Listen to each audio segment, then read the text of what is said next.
अब वो वाली बात नहीं रही। अब मैं वैसी नहीं रही। अब बुरा नहीं लगता किसी भी बात का, लोगों की बातों का। अब मैं जल्दी किसी से लड़ती नहीं, झगड़ती नहीं, दिल पे किसी की बातों को बहुत ज़्यादा लेती नहीं। अब बुरा नहीं लगता।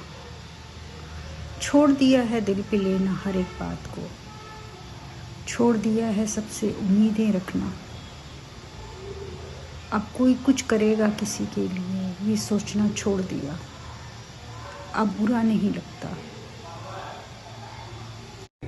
कभी कभी लाइफ में ऐसा वक्त आता है कि आपको किसी भी बात से फ़र्क पड़ना बंद हो जाता है।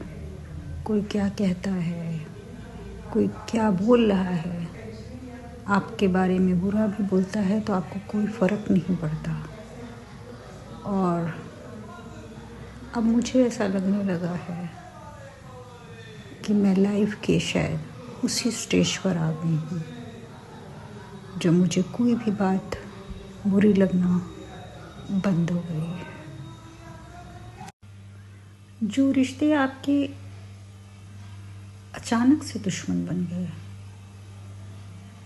आपको एहसास ही नहीं हुआ कि अचानक ही क्या हो गया, तो उन्होंने बहुत पहले ही शायद आपको छोड़ने का मन बना लिया था, लेकिन उन्होंने आपको जाहिर नहीं होना दिया कि शायद क्योंकि आपने उनको कोई ऐसा मौका ही नहीं दिया जिससे उनको ये करने में आसानी होती। वो आपको बहुत पहले ही छोड़ने का प्लान बना चुके थे कह लीजिए, और सिर्फ एक मौके की तलाश में थे। कहते हैं ना कि सबके कर्मों का हिसाब किताब यही होता है। जो जैसे कर्म करता है, जिसने जो कुछ किया है, उसको उसका भुगतान तो यही देना है। हो सकता है उसके लिए कभी कभी देर हो जाती है, लेकिन कर्मों का हिसाब किताब तो होना ही होना है।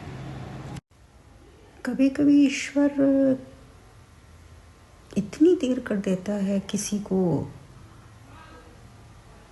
ब्लेसिंग देने में, या किसी को उसको कर्मों के हिसाब से उसकी खुशी देने में, कि उसका ईश्वर से धीमे धीमे विश्वास उठने लगता है। लेकिन कहते हैं ऐसा कि ईश्वर शायद आपको उसके लिए पूरी तरीके से तैयार कर रहा होता है कि अब आप इतने स्ट्रॉन्ग हो जाओ कि अब आपको किसी की भी बात का, किसी कोई कुछ भी कहे आपको कोई असर ही ना हो। शायद आपको वो इतना स्ट्रॉन्ग करता है, आपको इतना पॉजिटिव कर देता है कि अब आपको किसी भी बात का, किसी की भी बात का कोई असर शायद जल्दी नहीं होता है। ईश्वर ही है। ईश्वर क्या करता है, ईश्वर कैसे तैयार करता है, ये तो शायद ईश्वर ही जाने।